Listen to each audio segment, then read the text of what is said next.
Once every 12 months, the world's largest human migration happens in China. Over the 40-day travel period of Chinese New Year, 3 billion trips are taken as families reunite and celebrate. Now, the most strenuous of these trips are taken by the country's 290 million migrant workers, for many of whom this is the one chance a year to go home and see parents and their left-behind children. But their travel options are very limited. Plane tickets cost nearly half of their monthly salary, so most of them, they choose the train. Their average journey is 700 kilometers. Their average travel time is 15.5 hours. And the country's tracks now have to handle 390 million travelers every spring festival. Until recently, migrant workers would have to queue for long hours, sometimes days, just to buy tickets, often only to be fleeced by scalpers. And they still had to deal with near stampede conditions when travel day finally arrived.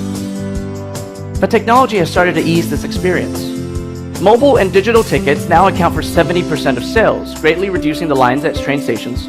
Digital ID scanners have replaced manual checks, expediting the boarding process. And artificial intelligence is deployed across the network to optimize travel routes. New solutions have been invented. China's largest taxi-hailing platform, it's called Didi Chuxing, launched a new service called Hitch, which matches car owners who are driving home with passengers looking for long-distance routes. In just its third year, Hitch served 30 million trips in this past holiday season, the longest of which was further than 1,500 miles. That's about the distance from Miami to Boston. This enormous need of migrant workers has powered fast upgrade and innovation across the country's transport systems.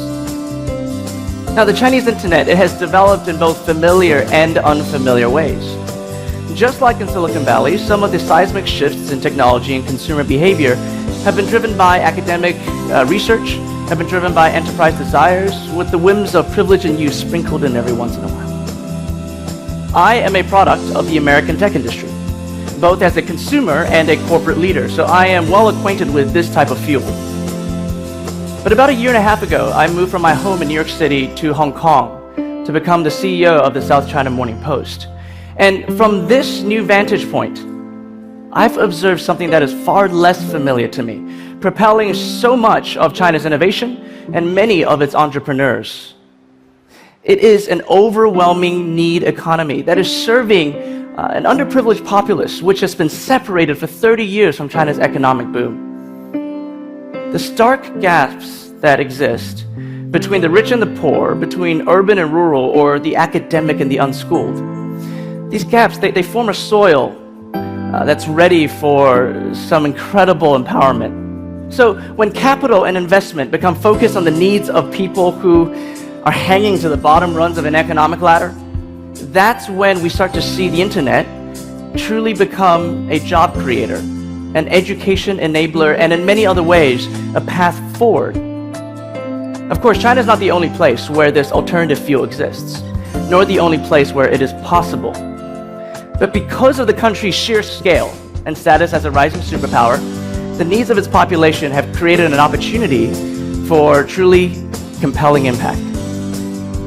When explaining the rapid growth of the Chinese tech industry, many observers will cite two reasons. The first is the 1.4 billion people that call China home. The second is the government's active participation or pervasive intervention, depending on how you view it. Now, the central authorities have spent heavily on network infrastructure over the years, creating an attractive environment for investment. At the same time, they've insisted on standards and regulation, which has led to fast consensus and therefore fast adoption. The world's largest pool of tech talent exists because of the abundance of educational incentives. And local domestic companies in the past have been protected from international competition by market controls. Of course, you cannot observe the Chinese internet without finding widespread censorship and very serious concerns about dystopian monitoring. As an example, China is in the process of rolling out a social credit rating that will cover its entire population, rewarding and restricting citizens based on highly qualitative characteristics like honesty and integrity. At the same time, China is deploying facial recognition across many of its 170 million closed-circuit cameras. Artificial intelligence is being used to predict crime and terrorism in Xinjiang province, where the Muslim minority is already under constant surveillance. Yet the internet has continued to grow, and it is so big, much bigger than I think most of us realize. By the end of 2017, the Chinese internet population had reached 772 million users. That's larger than the populations of the United States, of Russia, of Germany, of the United Kingdom, of France, and Canada combined. 98% of them are active on mobile. 92% of them use messaging apps. There are now 650 million digital news consumers, 580 million digital video consumers, and the country's largest e-commerce platform, Taobao, now boasts 580 million monthly active users. It's about 80% larger than Amazon.